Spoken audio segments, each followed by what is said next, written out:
नमस्कार विद्यार्थियों, स्वागत है आप सभी का हमारे YouTube चैनल में। आज हम क्लास 10 के चैप्टर 10 के बारे में बात करने वाले हैं, जिसका नाम है विद्युत धारा, जिसको आप इलेक्ट्रिसिटी नाम से भी जानते हैं। ये जो चैप्टर है ये आपके लिए नया चैप्टर है और विद्युत आवेश से संबंधित है, जिसको आप क्या बोलते हैं, इलेक्ट्रिक चार्ज बोल सकते हैं, उससे संबंधित है। ये जो टॉपिक है ये आपके क्लास 12 साइंस के फिजिक्स टॉपिक से भी रिलेटेड करता है। पहले मैं आपको एक वीडियो के अंदर ये बता चुका हूं कि जो आपके टोटल सिलेबस है उसके अंदर से जो आपके 3 पार्ट हैं वो 5-5 नंबर के होने वाले हैं और इन चैप्टर के अंदर से आपको 15 नंबर मिलेंगे बोर्ड एग्जामिनेशन के अंदर, जो आपको 80 के अंदर से कवर करने हैं। तो ये जो हमारे चैप्टर होंगे ये तीनों के तीनों फिजिक्स के चैप्टर होंगे। 10वां 11वां 12वां 9वां 10वां 11वां इसके अंदर प्रकाश के बारे में पढ़ेंगे। जैसे कि ये 10वां पार्ट है, इसके अंदर हम इलेक्ट्रिक करंट या इलेक्ट्रिसिटी के बारे में पढ़ने वाले हैं। बेसिक चीजें होंगी। इसमें हम देखेंगे विद्युत धारा क्या होती है, विद्युत आवेश क्या होता है। उसके बाद में हम ये देखेंगे कि जो विद्युत धारा होती है उसके मार्ग के अंदर जो बाधा उत्पन्न होती है, जब इलेक्ट्रिक करंट फ्लो होता है तो उस टाइम उसके रास्ते के अंदर कुछ प्रतिरोध या कुछ प्रतिबाधा उत्पन्न होती है, जिसको हम प्रतिरोध या रेजिस्टेंस बोलते हैं। फिर उसकी जो निर्भरता है वो हम देखेंगे कि जो प्रतिरोध है वो किन किन बातों पर निर्भर करता है। वहां से हमें एक नया फंडामेंटल क्वांटिटी मिलेगी जिसको हम प्रतिरोधकता बोलेंगे, रो से डिनोट करेंगे, कई जगह भी उसको के से भी लिखा जाता है। देन हम देखेंगे कि जो प्रतिरोध होता है वो किस प्रकार से परिपथ के अंदर संयोजित होता है। उसके 2 प्रकार होते हैं, एक श्रेणी क्रम संयोजन है, एक समांतर क्रम संयोजन है। उसके बाद में हम ओम के नियम का भी अध्ययन करेंगे। देन हम कुछ न्यूमेरिकल देखेंगे और लास्ट के अंदर हम देखेंगे कि जो जूल का नियम है, जूल वैज्ञानिक ने तापन, जैसे हम किसी कंडक्टर या किसी चालक तार के अंदर विद्युत धारा को बहुत समय तक प्रवाहित करते हैं तो वो जो चालक तार वो गर्म हो जाता है, जिसको आप नॉर्मली हमारे साधारण जीवन के अंदर भी ऑब्जर्व कर सकते हैं। ये किस कारण होता है वो वैज्ञानिक जूल ने बताया था, वो भी हम इस चैप्टर के अंदर देखने वाले हैं। तो ये जो वीडियोस है हमारी ये सारी बालिका उच्च माध्यमिक विद्यालय द्वारा प्रसारित की जा रही है। तो हम आपसे आशा करते हैं कि आप अपने सारे दोस्तों के अंदर और जितने भी आपके रिलेटिव उन सब के अंदर ये वीडियो को शेयर कर रहे होंगे। चैनल को सब्सक्राइब करके बेल आइकन जरूर दबा लें। तो चलिए आज का हमारा जो पार्ट है उसको हम स्टार्ट करते हैं। सबसे पहले मैं आपको बता देता हूँ कि जो इलेक्ट्रिक करंट है वो क्या होता है, जो विद्युत धारा है। इस चैप्टर के अंदर मैं आपको सबसे पहले पॉइंट बता दूं हम इसके अंदर क्या क्या पढ़ेंगे। तो देखिए, सबसे पहले हम इसके अंदर पढ़ने वाले हैं विद्युत आवेश क्या होता है। सबसे पहले मैं आपको इसके अंदर बताऊंगा विद्युत आवेश क्या है। विद्युत आवेश के बारे में बताऊंगा। विद्युत आवेश जिसका प्रतीक चिन्ह होता है, जिसका प्रतीक क्या हो जाता है, कैपिटल क्यू, और कई जगह इसको स्मॉल क्यू भी लिखते हैं। देन इसका जो मात्रक है वो आप लिखेंगे कूलाम। ये सारी चीजें मैं आपको आगे और बताऊंगा डीपली। उसके बाद जो हमारा सेकंड पॉइंट होगा वो हम इसके आगे पढ़ेंगे विद्युत आवेश, विद्युत धारा।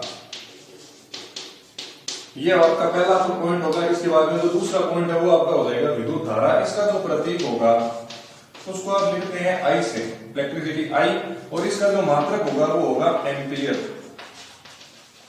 ये भी मैं आपको जब ये पूरे के पूरे टॉपिक हम डिस्कस करेंगे उस टाइम में आपको बताऊंगा। इसके बाद में हम देखते हैं प्रतिरोध। इसका जो प्रतीक चिन्ह होता है इसको आप लिखते हैं आर से, जिसको आप रेजिस्टेंस बोलते हैं, और इसका जो मात्रक होगा वो हो जाएगा आपका ओम। ओम नाम के वैज्ञानिक थे, उन्होंने इसके बारे में बताया था। देन चौथा जो पॉइंट होगा वो हम पढ़ेंगे ओम का नियम। ओम का नियम ये एक लॉ होता है जो कि इलेक्ट्रिक करंट और रेजिस्टेंस के बीच के अंदर, इन दोनों के बीच में जो रिलेशन होता है वो कौन सा नियम बताता है, प्यारे बच्चों, ओम का नियम बताता है। पांचवा जो होगा वो मैं आपको थोड़ा बताऊंगा विद्युत विभव के बारे में। विद्युत विभव एंड विभवांतर। इसका जो प्रतीक चिन्ह होता है वो होता है आपका V, और इसका जो मात्रक होता है वो आप बोल सकते हैं जूल बटे, या इसको आप वोल्ट के अंदर भी लिख सकते हैं। यहाँ पर कोई दिक्कत वाली बात नहीं है। उसके बाद का जो हमारा टॉपिक होगा उसके अंदर मैं आपको बताऊंगा प्रतिरोध की निर्भरता क्या होती है। छठा पॉइंट हम बात करेंगे प्रतिरोध की निर्भरता। प्रतिरोध की जो निर्भरता होगी प्यारे बच्चों, उसके अंदर से एक नई टर्म निकल के आएगी जिसको हम क्या बोल देंगे, रो बोल देंगे। रो आपकी क्या कहलाती है, प्रतिरोधकता कहलाती है। रो आपकी क्या कहलाती है, प्रतिरोधकता। और इसी को आप क्या बोल देते हैं, विशिष्ट प्रतिरोध भी कहते हैं।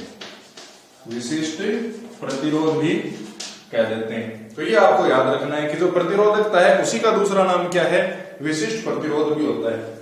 उसके बाद में देना मतलब जो 7वां पॉइंट है वो देखेंगे कि जो प्रतिरोध है उसका संयोजन, प्रतिरोधों का संयोजन, प्रतिरोधों का संयोजन। आप जानते हैं कि प्रतिरोधों को दो प्रकार से संयोजित करते हैं। पहला जो आपका टाइप होता है उसको हम बोलते हैं श्रेणी क्रम संयोजन, श्रेणी क्रम संयोजन। और आपका जो दूसरा टाइप होता है उसको आप क्या बोल देते हैं, समांतर क्रम संयोजन, समांतर क्रम संयोजन। इतनी चीजें क्लियर होने के बाद में आपका जो आठवां आपका जो पॉइंट होगा उसके अंदर हम देखेंगे कि जो प्रतिरोध होता है उससे संबंधित एक नियम आता है जिसको आप बोलते हैं जूल का तापन नियम, जूल का तापन नियम, जूल का तापन नियम।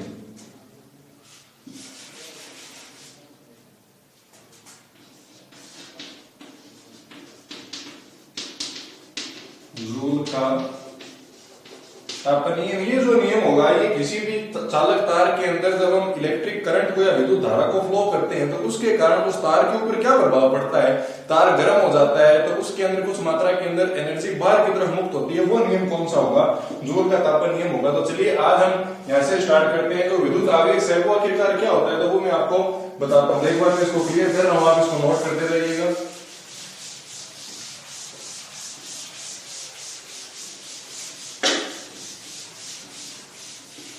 आप अपनी कोई भी क्यूरी है उसको कमेंट करके जरूर बता सकते हैं कि हमें ये चीज समझ में नहीं आई है, तो वो मैं आपको अगले लेक्चर के अंदर जरूर बता दूंगा। देखिए सबसे पहले हम बात कर लेते हैं विद्युत आवेश के बारे में, विद्युत आवेश के बारे में, जिसको आप क्या बोल देते हैं, इलेक्ट्रिक चार्ज बोल देते हैं, इलेक्ट्रिक चार्ज जिसको हम कहते हैं।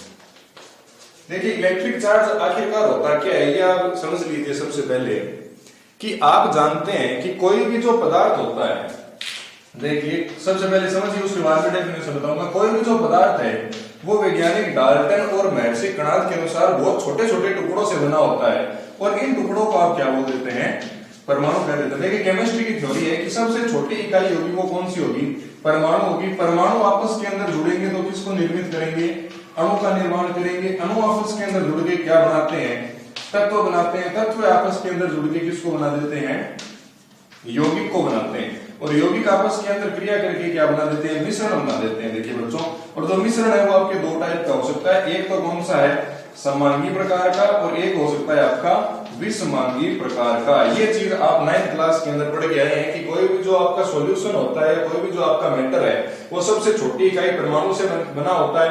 और परमाणु आपस के अंदर जुड़ के अणु बनाते हैं, अणु आपस में जुड़ के तत्व बनाते हैं, तत्व आपस में जुड़ के यौगिक बनाते हैं, यौगिक से क्या बनता है, मिश्रण बनता है। और मिश्रण को कितने भागों में बांटा गया है, 2 भागों में बांटा गया। इतने लंबे हमें नहीं जाना, हमें कहां पर जाना है, देखिए केवल हम बात करेंगे परमाणु की। परमाणु क्या होता है, इसकी अगर मैं कुछ प्रॉपर्टीज की बात करूं तो देखिए महर्षि कणाद और जितने भी साइंटिस्ट हुए थे उन्होंने एक ही बात कही थी कि जो परमाणु है वो कैसा होता है, विद्युत उदासीन होता है। उदासीन कहने का मतलब इसका जो टोटल चार्ज है वो कितना हो गया, 0। अब ये कैसे हुआ, देखिए कि परमाणु के वैज्ञानिक जो रदरफोर्ड थे उन्होंने बताया कि जो परमाणु है उसके मध्य भाग के अंदर कौन पाया जाएगा, नाभिक पाया जाएगा। और नाभिक के चारों तरफ वर्ताकार कक्षों के अंदर उतनी ही मात्रा में इलेक्ट्रॉन चक्कर लगाते हैं जितना यहाँ पर क्या होता है, नाभिक के अंदर पॉजिटिव चार्ज होता है।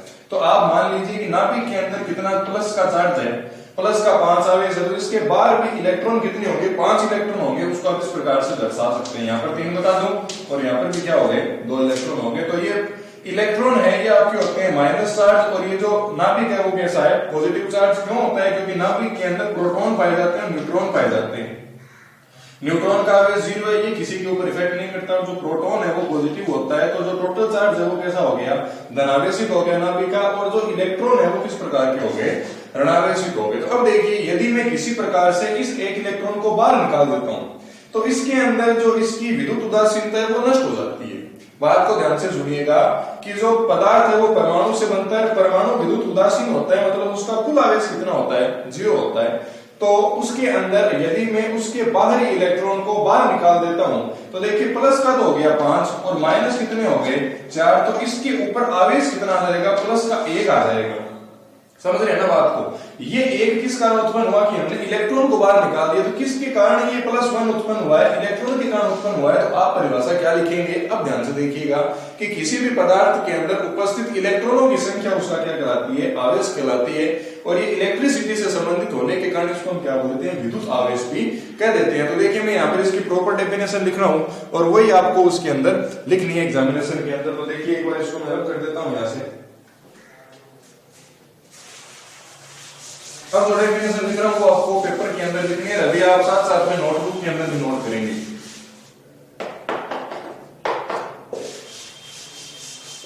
देखिए बहुत ध्यान से देखिएगा, डेफिनेशन बता रहा हूं। किसी पदार्थ में उपस्थित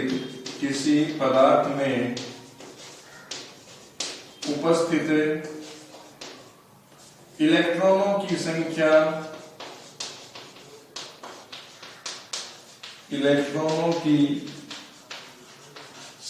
ही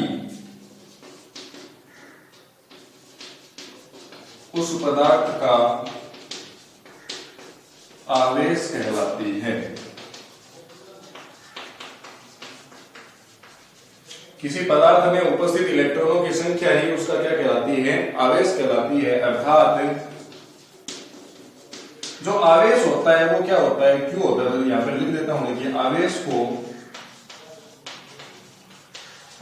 को कैपिटल क्यू से, ये इसका सिंबल हो जाएगा, ध्यान रखना है, कैपिटल क्यू से प्रदर्शित किया जाता है, प्रदर्शित किया जाता है। आवेश का मात्रक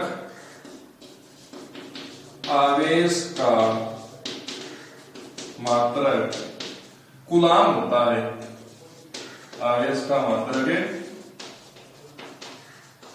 और कूलाम को हम लिखते हैं किससे, सी से लिखेंगे, ये भी आपको याद रखना है। आवेश क्या होता है कि किसी भी चालक पदार्थ में या किसी भी पदार्थ में उपस्थित इलेक्ट्रॉनों की संख्या को क्या कहते हैं, आवेश कहते हैं। और आवेश का मात्रक क्या हो जाता है, कूलाम होता है। कूलाम को आप किससे लिखते हैं, सी से लिखते हैं, इतना आपको याद रखना है। उसके बाद में अगर मैं बात करता हूं कि आवेश का जो विमीय सूत्र होता है, आवेश का विमीय सूत्र या इसकी विमा, ये आपको याद रखनी है, M0 L0 T1 A1 होती है। ये मैं आपको बताऊंगा जब हम इलेक्ट्रिक करंट पढ़ेंगे। तो आवेश है, उसकी विमा या विमीय सूत्र क्या होता है, M0 L0 T1 A1। यहां पर आप पूछेंगे M किसको बताता है, तो M बताता है द्रव्यमान को। M सिंबल होता है द्रव्यमान का, L सिंबल होता है लंबाई का, T सिंबल होता है टाइम का, और A सिंबल होता है एम्पियर का। ये मैं आपको अभी बताऊंगा कि ये किस प्रकार से आती है, और ये एडवांस चीज आपके लेवल के हिसाब से, क्योंकि 11th के अंदर आएगी, फिर भी मैं आपको बता दूंगा। तो हमने क्या चीजें देखी, किसी भी पदार्थ में उपस्थित इलेक्ट्रॉनों की संख्या ही उस पदार्थ का आवेश कहलाता है। और आवेश को कैपिटल क्यू से रिप्रेजेंट करते हैं। आवेश का मात्रक कूलाम होता है, कूलाम को सी से लिखते हैं। बड़ी इंपॉर्टेंट चीजें बता रहा हूं जो एग्जाम के अंदर अक्सर पूछी जाती है और पूछी जाएगी। आवेश का विमीय सूत्र क्या या विमा क्या होती है, M0 L0 T1 A1 आपको याद रखना है। साथ में आप यहाँ पर बड़ा ब्रैकेट लगाना याद रखेंगे। यदि आपने यहाँ पर बड़ा ब्रैकेट नहीं लगाया तो आपके नंबर आधे कट जाएंगे। मान लीजिए अगर 1 नंबर का क्वेश्चन आता है, आपने ये बड़ा ब्रैकेट नहीं लगाया तो आपको नंबर कितने मिलेंगे, 1/2 मिलेंगे, ध्यान रखिएगा। अब हमारा जो अगला टॉपिक है उस पर हम बात कर लेते हैं, जो कि क्या है, विद्युत धारा का हमारा टॉपिक है। वो कौन सा टॉपिक है, विद्युत धारा का टॉपिक है। तो देखिए इसको मैं ऐसे मिटा रहा हूं,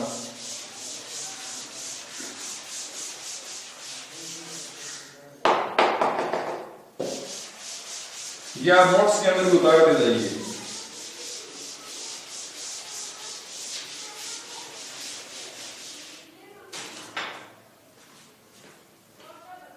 तो देखिए अगला जो हमारा 2 नंबर का टॉपिक है, ये है विद्युत धारा का।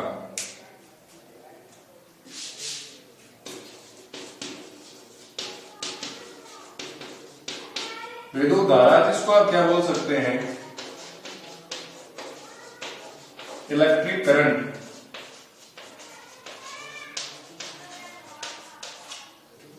ये आपको देखना है। देखिए ये जो आपकी भौतिक विज्ञान या फिजिक्स है ये सारी की सारी फॉर्मूला के ऊपर चलती है, तो आपको फॉर्मूला याद होना चाहिए।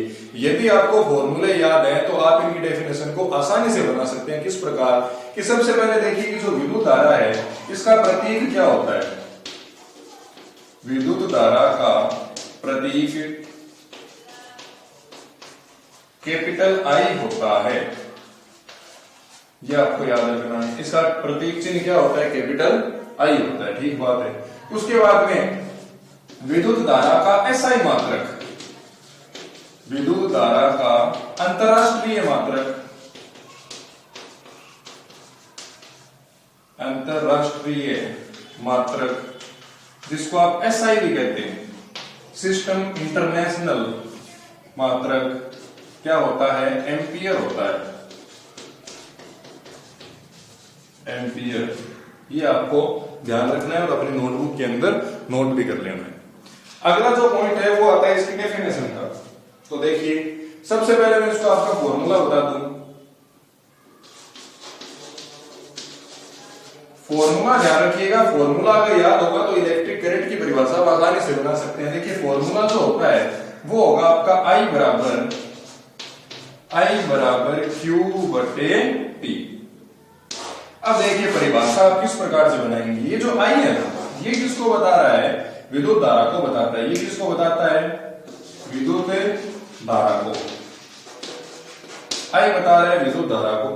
जो Q है ये किसको बता रहा है, विद्युत आवेश को, विद्युत आवेश को बता रहा है। और जो T है, T मतलब टाइम, टाइम का मतलब समय। और ये वाली जो लाइन है ये किसको बता रही है, अनुपात को बता रही है। आप जानते हैं ना कि 2/3 जिसको आप 2:3 भी कह सकते हैं। और ये वाला चिन्ह किसको बताता है बच्चों, बराबर का साइन है। अब देखिए अगर आपको ये फॉर्मूला याद होता है कि I = Q बटे T, I बराबर Q बटे T है, तो आप इसकी परिभाषा 1 सेकंड में बना सकते हैं। किस प्रकार, देखो 3 परिभाषा बताऊंगा, 3 परिभाषाएं बताऊंगा, वो तीनों की तीनों आपको एकदम आसानी से आ जाएगी। देखो किस प्रकार से कि अगर मैं ये कह दूं, आप छोटी क्लासों के अंदर ये पढ़ते होंगे जैसे इस प्रकार से कि माई इज ब्रदर, तो आप इस सेंटेंस को अरेंज करते थे उस टाइम की ही इज माई ब्रदर, तो ये पहले, उसके बाद ये तीसरा, ये चौथा, ये तो इसी प्रकार का जो फॉर्मुलेशन है या इसी प्रकार का जो फॉर्मेट है वो अभी हमारे सामने पड़ा है कि हमारे पास 4-5 चीजें हैं। तो विद्युत धारा बराबर विद्युत आवेश अनुपात और समय, ये इतने 5 शब्द हमारे पास है। इन 5 शब्दों को मिलाकर हमें किसकी डेफिनेशन बनानी है, विद्युत धारा की परिभाषा बनानी है। देख लीजिए वापस हमारे पास 5 शब्द है, विद्युत धारा बराबर विद्युत आवेश अनुपात और समय। इनको मिलाकर हमें क्या बनानी है, विद्युत धारा की डेफिनेशन बनानी है। किस प्रकार बनाएंगे, देखो किसी भी चालक तार में उपस्थित विद्युत आवेश, किसी भी चालक तार में उपस्थित विद्युत आवेश तथा समय का अनुपात बटे के अंदर, तो इसको क्या बोलेंगे, का अनुपात बराबर होता है किसके, I के। I क्या कहलाती है, आपकी विद्युत धारा कहलाती है। आपकी डेफिनेशन बन गई। किस प्रकार कि किसी भी चालक तार में उपस्थित विद्युत आवेश तथा समय का अनुपात, विद्युत आवेश Q तथा समय, इन दोनों का जो अनुपात है वो बराबर होता है किसके, I के। I आपकी क्या कहलाती है, विद्युत धारा कहलाती है। एकदम सिंपल सी डेफिनेशन है। अब देखिए इस डेफिनेशन को मैं यहां पर लिख देता हूं, उसके बाद मैं आपको 2 डेफिनेशन और बताऊंगा इसकी, वो भी आपको ध्यान में रखनी है। देखिए कि आपका जो फॉर्मूला है वो क्या है, I बराबर Q बटे T। जहां पर जो I है वो किसको बताता है, I बराबर बताता है विद्युत धारा को। Q किसको बताता है, आवेश को। और जो T है वो किसको बता रहा है, समय को बता रहा है। तो आप इसकी परिभाषा देखिए किस प्रकार लिखेंगे परिभाषा। किसी भी चालक तार में उपस्थित विद्युत आवेश, किसी भी चालक तार में उपस्थित कुल आवेश, किसी भी चालक तार में उपस्थित कुल आवेश, कौन से वाले, इस टर्म की बात कर रहा हूं। किसी भी चालक तार में उपस्थित कुल आवेश कौन सा, Q तथा समय का अनुपात, तथा समय का अनुपात बराबर होता है किसके, विद्युत धारा I के। अनुपात विद्युत धारा I के बराबर होता है। एकदम सिंपल सी डेफिनेशन थी। अगर ये समझ में नहीं आई तो दो डेफिनेशन और बताऊंगा। देखिए पहले क्या थी कि ये हमारा विद्युत आवेश था, ये आपका समय था, ये किसका चिन्ह था, इलेक्ट्रिक करंट I का था जिसको विद्युत धारा बोलते हैं। ये बराबर का चिन्ह है और ये किसका चिन्ह है, अनुपात का चिन्ह है। इतना सा काम करना था कि विद्युत आवेश तथा समय का अनुपात बराबर होता है किसके, विद्युत धारा के। एक डेफिनेशन आपकी ये बन गई। अब देखिए परिभाषा नंबर 2,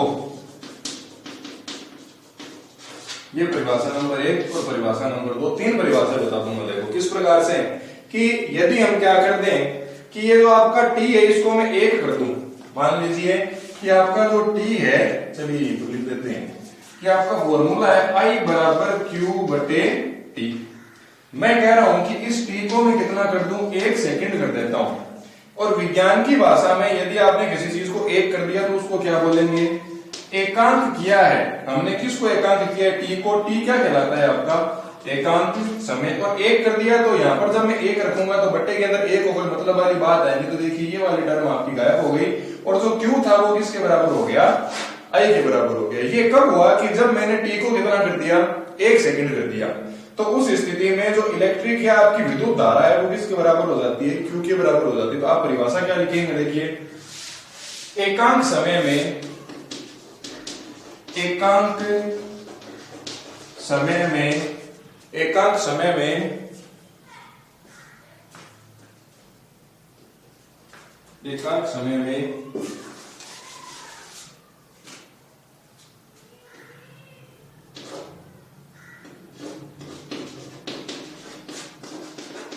एकांक समय में चालक में उपस्थित आवेश ही, एकांक समय में चालक में उपस्थित आवेश ही, चालक में उपस्थित आवेश ही उसकी विद्युत धारा के बराबर होता है। कब हुआ, जब समय कितना कर दिया हमने, एकांक कर दिया, 1 सेकंड कर दिया। तो एकांक समय में चालक में उपस्थित विद्युत आवेश, विद्युत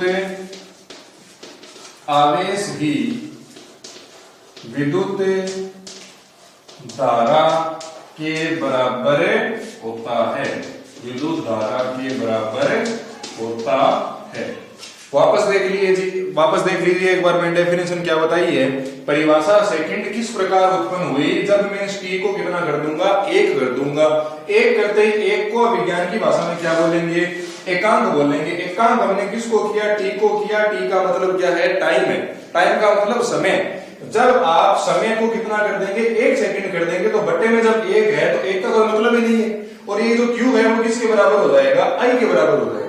बात समझ रहे हैं ना, कि जब आप T को 1 सेकंड कर देंगे तो इसके अंदर कोई बट्टे की चीज रही नहीं, डिनोमिनेटर में कुछ रहा ही नहीं, तो आपका जो आंसर होगा वो Q के बराबर हो जाएगा। और हमें क्या पता चला कि जो I बराबर Q है, तो इसको हम परिभाषा में लिखना अच्छी तरह जानते हैं। किस प्रकार, एकांक समय में चालक में उपस्थित आवेश, विद्युत आवेश ही विद्युत धारा के बराबर होता है। इतना सा काम आपको करना है। 2 डेफिनेशन होगी, एक डेफिनेशन और बताता हूं, बहुत सरल सी रहेगी। किस प्रकार से,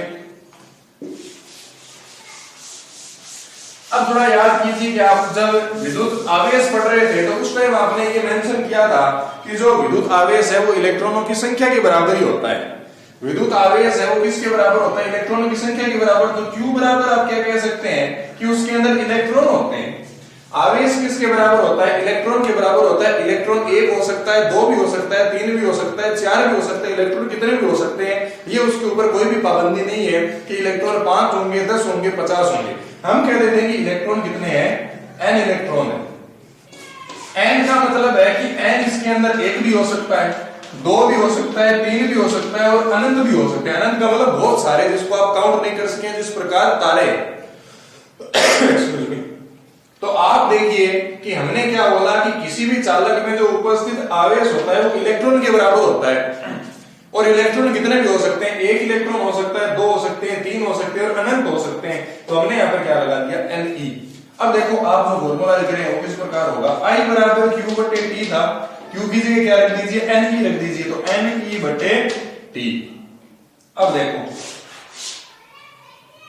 कोई भी चालक तार है, उसके अंदर प्रवाहित कौन हो रहा है? इलेक्ट्रॉन बह रहे हैं उसके अंदर। किसी भी चालक तार में एक्चुअली यदि हम देखें तो इस आवेश के रूप में कौन प्रवाहित हो रहे हैं? इलेक्ट्रॉन प्रवाहित हो रहे हैं। तो आपकी परिभाषा क्या बन गई कि किसी भी तार के अंदर प्रवाहित होने वाले इलेक्ट्रॉनों की संख्या ही क्या कहलाती है? आपकी विद्युत धारा कहलाती है। देखिए आपकी परिभाषा क्या हो जाएगी? चालक तार में इलेक्ट्रॉनों के प्रवाह की दर, इलेक्ट्रॉनों के प्रवाह की दर, ये दिख रहा नहीं है ऐसे,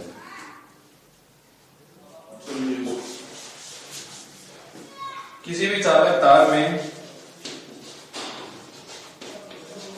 किसी भी चालक तार में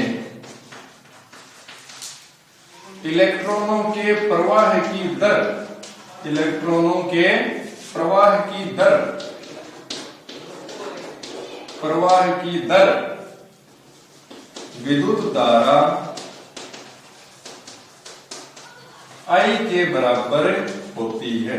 विद्युत धारा I के बराबर होती है। देखिए ये थोड़ा विजिबल नहीं हो पा रहा है, मैं एक बार आपको वापस बोल के बता देता हूं कि किसी भी चालक तार में इलेक्ट्रॉनों के प्रवाह होने की दर, किस स्पीड से इलेक्ट्रॉन फ्लो हो रहा है चालक तार में, उसको हम क्या बोल देते हैं? इलेक्ट्रिक करंट या विद्युत धारा I कह देते हैं। ये आपको ध्यान में बात रखनी होगी। इसके बाद में हम ये देखने वाले हैं कि जो विद्युत धारा होती है उसका मात्रक किस प्रकार से इसको डिवाइड किया गया है, वो भी मैं आपको बता देता हूं। देखिए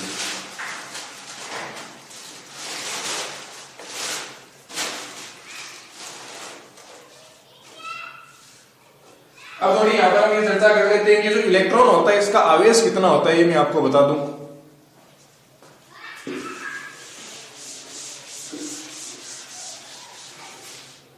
यदि आपको कोई चीज समझ में नहीं आती है तो आप उसको अवश्य कमेंट कीजिए। तो देखिए इलेक्ट्रॉन का आवेश, इलेक्ट्रॉन का आवेश ये आपको याद रखना है। इलेक्ट्रॉन का आवेश E बराबर 1.6 गुना 10 की पावर माइनस 19 से कूलाम होता है। आवेश है ना, तो मात्रक क्या हो जाएगा? कूलाम हो जाएगा। प्रकृति कैसी होती है इसकी? नेगेटिव बताई जाती है। और जो प्रोटॉन होता है उसका आवेश और बता दूं मैं,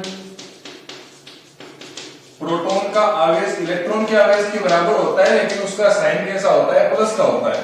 तो P बराबर प्लस का 1.6 गुना 10 की पावर माइनस 19 से कूलाम हो जाएगा। उसके बाद में हमारा जो अगला टॉपिक होगा उसके अंदर मैं आपको बताऊंगा कि एक आपके आता है 1 मिली एम्पियर। जैसे धारा का मात्रक क्या था? धारा का मात्रक था एम्पियर। अब देखिए दो मात्रक हो सकते हैं इसके। ये तो मैंने आपको अंतरराष्ट्रीय मात्रक बताया है, मतलब ऐसा ही मात्रक बताया। यदि आपको एमकेएस के अंदर मात्रक पूछ ले, देखिए एमकेएस क्या होता है कि एमकेएस वो सिस्टम है जिसके अंदर आप लंबाई को तो नापो मीटर के अंदर, द्रव्यमान को कैलकुलेट करो केजी के अंदर, और जो टाइम है उसको कैलकुलेट करो सेकंड के अंदर। तो वो जो सिस्टम होता है वो आपको एमकेएस कहलाता है। एक अलग सेशन लूंगा, उसके अंदर तीनों चारों यूनिट है, उन सभी को मैं आपको डिस्क्राइब करूंगा, अगले सेशन में बता दूंगा। तो एमकेएस मात्रक होगा, उसके अंदर आप क्या करेंगे कि आप जानते हैं आई बराबर क्या होता है? Q बटा T। तो इसके आधार पे आप निकालिए, इसका मात्रक क्या होगा? कूलाम बटे आपका क्या हो जाएगा? सेकंड। तो एमकेएस के अंदर मात्रक यदि एग्जाम में पूछे तो आप लिखेंगे कूलाम बटे सेकंड, और ऐसा ही मात्रक पूछे, अंतरराष्ट्रीय मात्रक पूछे तो आप क्या लिखेंगे? एम्पियर लिखेंगे। अब देखिए एक होता है 1 मिली एम्पियर, 1 मिली एम्पियर, इसके अंदर कितने एम्पियर होंगे? 10 की पावर माइनस 3 एम्पियर। ये आपको ध्यान में रखना है। एक होता है 1 माइक्रो एम्पियर, इसको मैं लिख दूं, जो एम है ये किसको बता रहा है? मिली को बता रहा है, 1 मिली को, 1 मिली एम्पियर। उसके बाद में 1 माइक्रो है, ये बताता है 10 की पावर माइनस 6 एम्पियर। ये वाला चिन्ह किसका है? माइक्रो का चिन्ह है। आपके लिए ये सारे साइन नहीं होंगे, लेकिन आप जब इसको रेगुलर पढ़ेंगे तो ये आपके लिए इजी हो जाएंगे। ठीक है, अब देखिए अगला एक आता है आपके नैनो, एक आती है नैनो, एक नैनो एम्पियर। इसके अंदर आपके हो जाते हैं 10 की पावर माइनस 9, 10 की पावर माइनस 9 एम्पियर। ये आपके बड़े रेयर चांस में पूछेंगे, यहां तक आपको याद रखना है, लेकिन मैं आपको पिको भी बता दूंगा, 10 की पावर माइनस 12 आएगा। ये जो n है ये किसको बता रहा है, नैनो को बता रहा है। ओके, अगला आपका आता है एक पिको एम्पियर। पिको के अंदर आप मापते हैं 10 की पावर माइनस 12 के अंदर, तो ये हो जाएगा 10 की पावर माइनस 12 एम्पियर। ये जो p है ये किसको बता रहा है, पिको को बता रहा है। तो देखिए हमने यहाँ पर क्या क्या देख लिया कि इलेक्ट्रॉन का आवेश होता है ई बराबर माइनस का 1.6 गुणा 10 की पावर माइनस 19 कूलम। प्रोटॉन का आवेश होगा इसी के अपोजिट पॉजिटिव साइन का होगा 1.6 गुणा 10 की पावर माइनस 19 कूलम प्लस का। उसके बाद में जो धारा है उसका मात्रक होता है एम्पियर एसआई यूनिट के अंदर, और एमकेएस के अंदर मात्रक होता है कूलम बटे सेकंड। हमने निकाला है इस वाले फॉर्मूले से, ये भी आपको ध्यान रखना है। उसके बाद में जो इसके अलग अलग मात्रक है, 1 मिली एम्पियर अगर हो तो 10 की पावर माइनस 3 इंटू एम्पियर, और एम किसको बता रहा है, मिली को बता रहा है। 1 माइक्रो एम्पियर के अंदर होते हैं 10 की पावर माइनस 6 एम्पियर, म्यू बता रहा है किसको, माइक्रो को। उसके बाद में 1 नैनो एम्पियर के अंदर होते हैं 10 की पावर माइनस 9 एम्पियर, एन बता रहा है किसको, नैनो को। उसके बाद में 1 पिको एम्पियर के अंदर होते हैं 10 की पावर माइनस 12 एम्पियर, पी बता रहा है किसको, पिको को। तो ये आज का हमारा सेशन था। मैं आशा करता हूं कि आपको ये वीडियो अत्यधिक पसंद आई होगी और आपके लिए बड़ी वैल्यूएबल रही होगी। अगर आपने हमारे चैनल को सब्सक्राइब नहीं किया तो चैनल को सब्सक्राइब कर दें, और ये जो वीडियो है हमारे श्री मानवालिका विद्यालय की तरफ से प्रसारित की जा रही है, तो वीडियो को रेगुलर देखते रहे और क्लास के जो स्टूडेंट है उनको भी प्रसारित करते रहे। मैं निखिल सोनी, भौतिक विभाग, श्री मानवालिका उच्च माध्यमिक विद्यालय, आप सभी का धन्यवाद करता हूँ। धन्यवाद दोस्तों, जय हिंद, जय भारत।